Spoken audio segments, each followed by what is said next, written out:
Olá, turbulentos, tudo bem? Voltei para mais uma aula, agora não com um assunto muito bom, né, que é a questão das chuvas, né, que eu resolvi falar sobre rios canalizados. Um pouco, tem muita coisa para falar disso, nossa, um mundo à parte.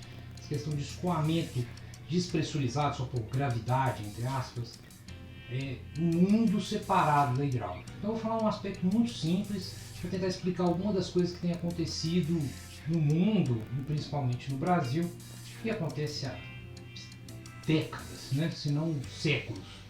Explicar algumas das coisas, algumas questões de dimensionamento, de trabalho, como é que você faz engenharia desses rios canalizados, principalmente em cidades, e os problemas que isso acontece, principalmente em função das decisões de engenharia, né?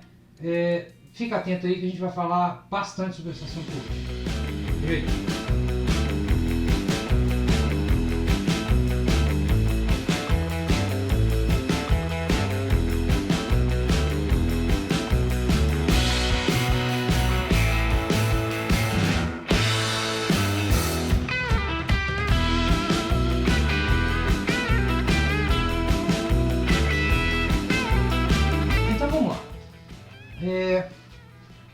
A primeira coisa que a gente tem que fazer é entender como é que funciona um rio canalizado. O que é um rio canalizado? É um recipiente, né, de formato de uma geometria X que a água escoa dentro dele, geralmente concreto, talvez uma tubulação, mas geralmente de concreto, né?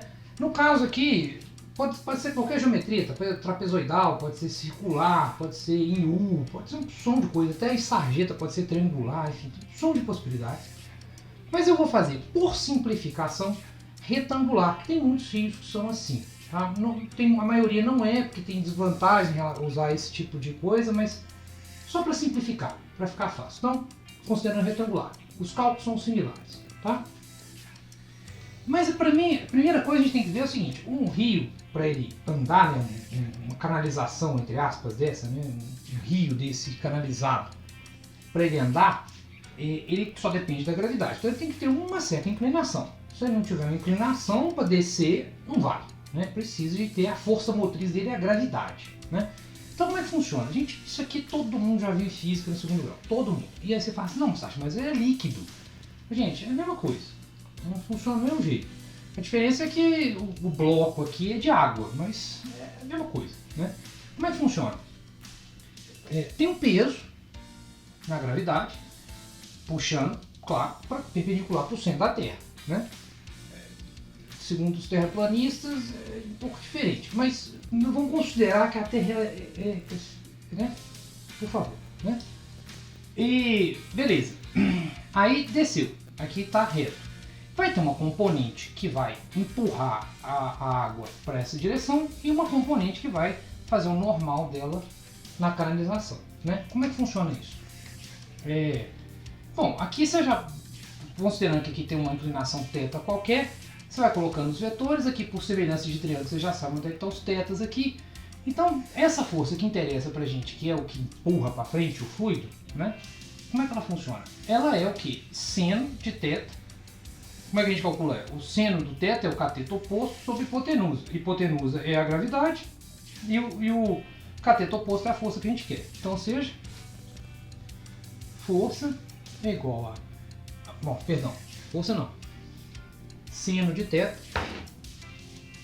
Seno de θ é igual a força, que é o cateto oposto, sobre hipotenusa, que é mg, né? Que já é força, né? Força, massa vezes aceleração. Ou seja, a força é igual a seno de θ. Vou colocar antes, né? mg seno de θ para não confundir. Né? mg seno de θ. Então, tem a componente. Aí como é que funciona isso? Para um sistema, aí nós vamos falar hoje só sobre regime permanente, ou seja, a coisa funcionando permanentemente, não vamos colocar remanso, nada disso. Tem uma opção de coisa a respeito disso que eu posso falar no futuro, mas completamente permanente, tá? Quando está permanente, o que vai acontecer? Tem essa força da gravidade puxando aqui, e vai ter aqui também, tem que ter uma força de atrito da mesma magnitude da força no outro sentido. E aí ele vai manter a mesma velocidade, a mesma condição de operação, né? Condição de vazão, né? E aí a elevação vai ser tal, tudo vai ser constante. Mas aí como é que a gente define essas coisas, né? Bom, então para a gente conseguir fazer essas contas, a primeira coisa que a gente precisa ver é uma fórmula muito simples que tem como você deduzir ela. Tem uns vídeos muito legais que eu vou colocar aí no post embaixo aí. Vocês vão ver que pode ir lá que o cara define, mostra, o vídeo é muito bom, vale a pena dar uma olhada, tá? Que é a fórmula de Chese. A fórmula de Chese é CA, eu vou explicar tudo, tá bom? Raiz de raio hidráulico sobre inclinação. Então eu vou definir o que é isso. O que significa isso? Ou seja, a vazão em qualquer coisa dessa, pode ser qualquer formato que você quiser, ela tem um componente de C, que ele chama, o C que ele considera aqui, eu vou colocar já de uma vez, é raio hidráulico a 1/6 sobre N. Eu vou explicar o que é N. Ficou parecendo N aqui. N, eu vou explicar o que é isso.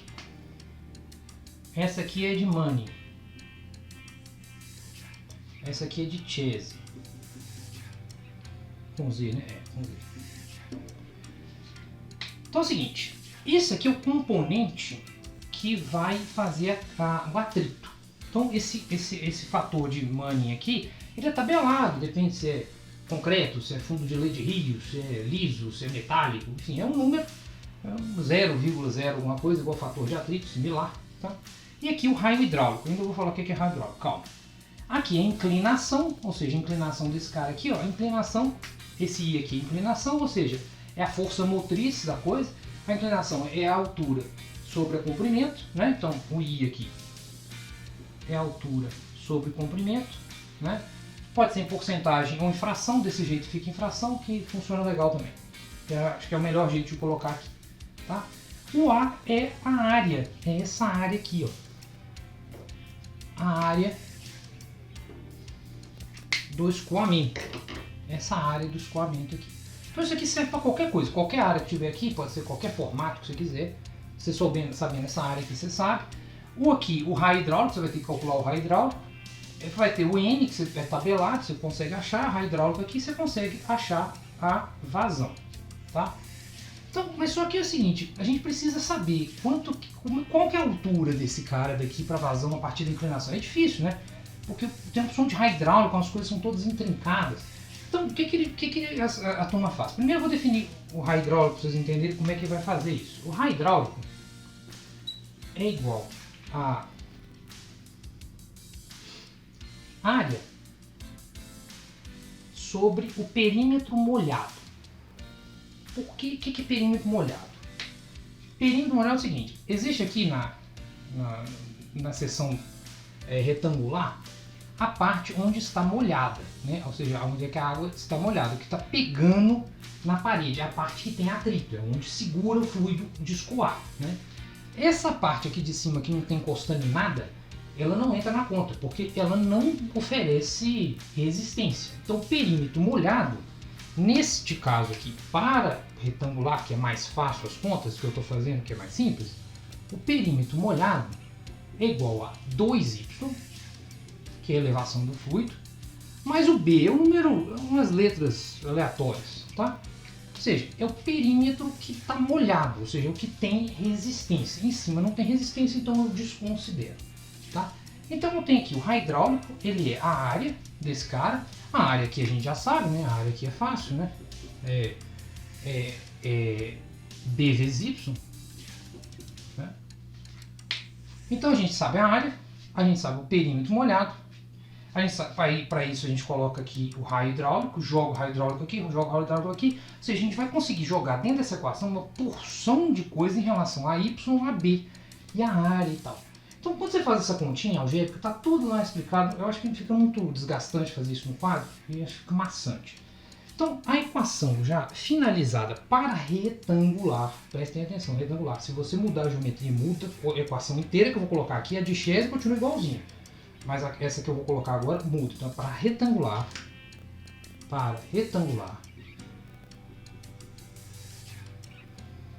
você pode fazer a seguinte modificação da equação de Chese. que é igual a 1 sobre n a elevado a 5 terços sobre inclinação elevado a 1 meio sobre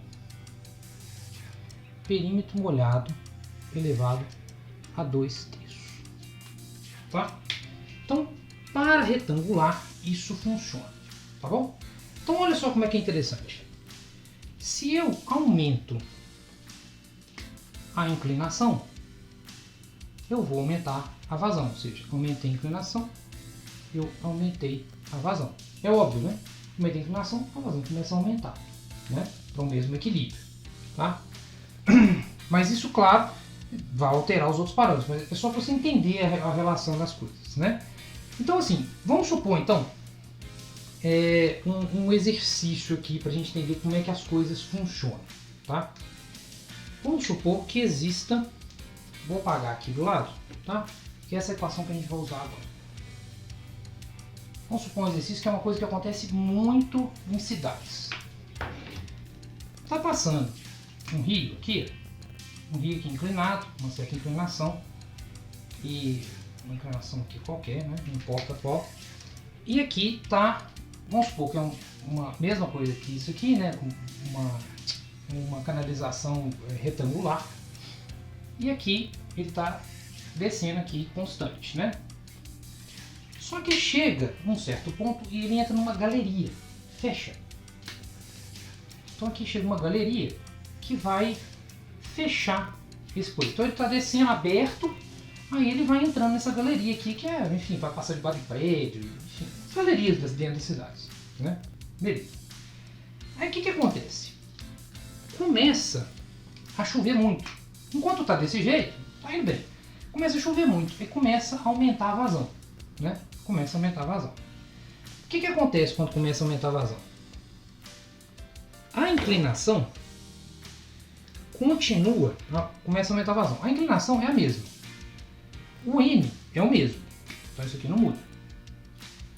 O que vai acontecer? O perímetro molhado até aumenta, porque você pode aumentar. Se você vai acabar aumentando esse nível aqui, né? Então vai aumentar, claro, o perímetro molhado, porque vai começar a subir aqui, mas vai aumentar a área.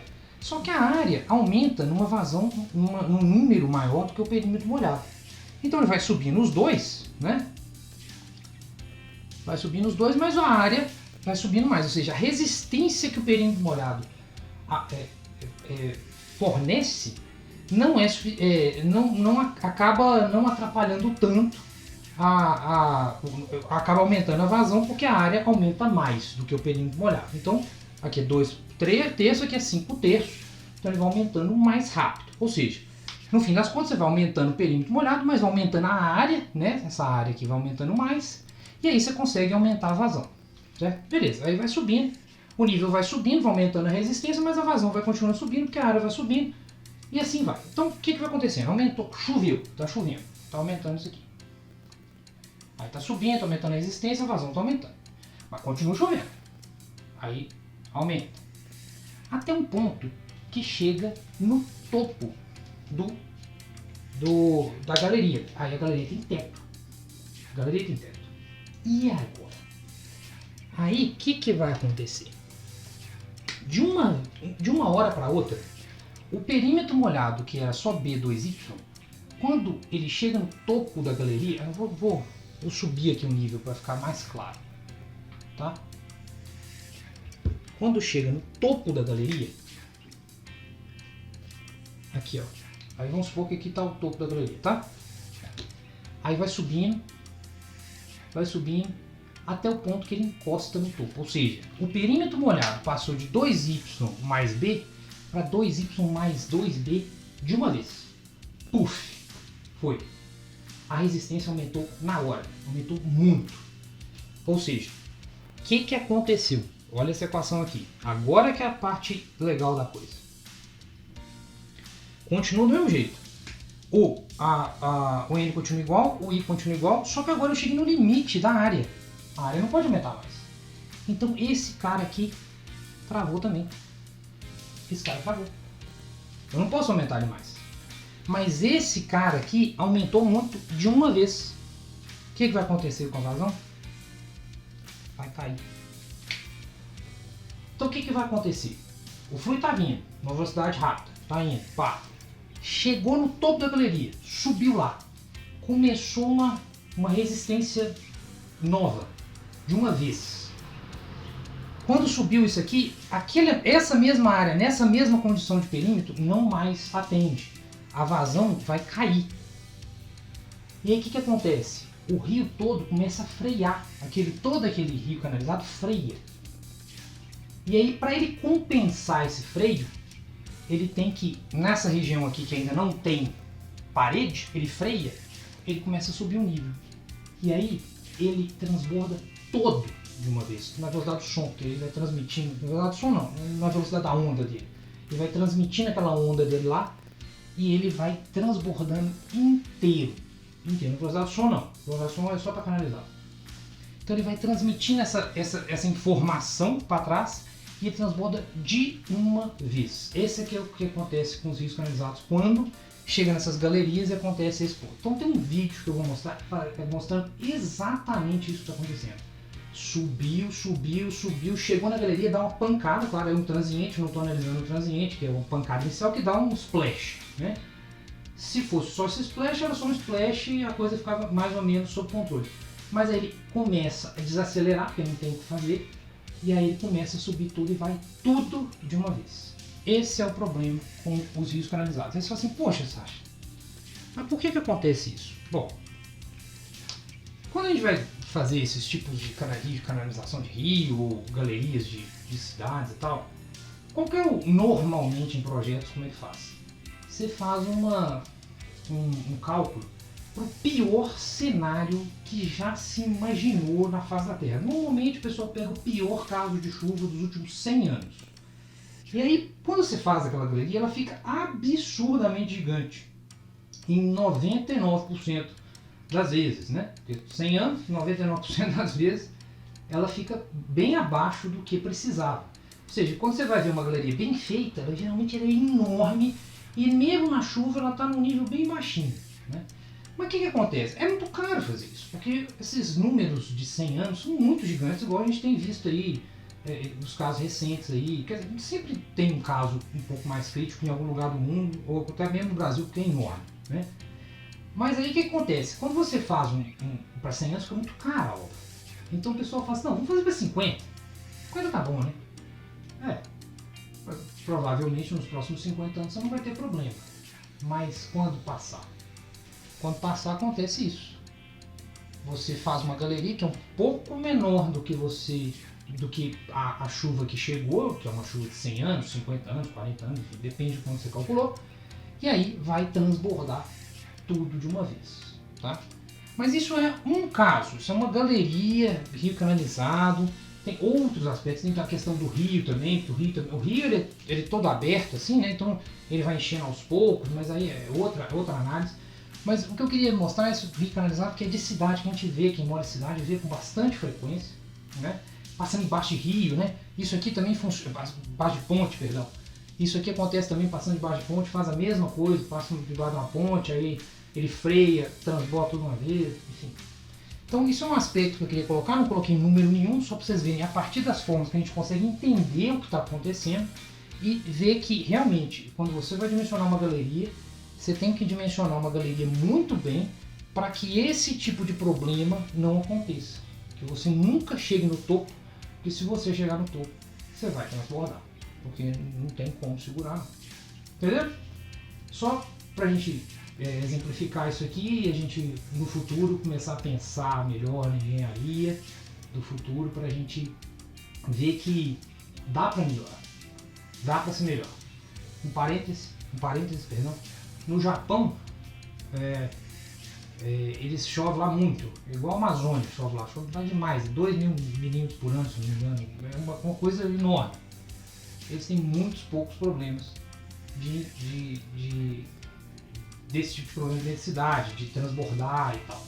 Eles têm galerias enormes debaixo da terra e eles têm lá, óbvio, terremoto, maremoto e tal, e tá lá. Ou seja, é só uma questão de fazer a coisa certa que você acaba com os problemas. É só fazer o certo. E lá é bem mais complicado que aqui. Beleza? Obrigado por mais uma aula. Continue estudando. A gente encontra na próxima. Tchau.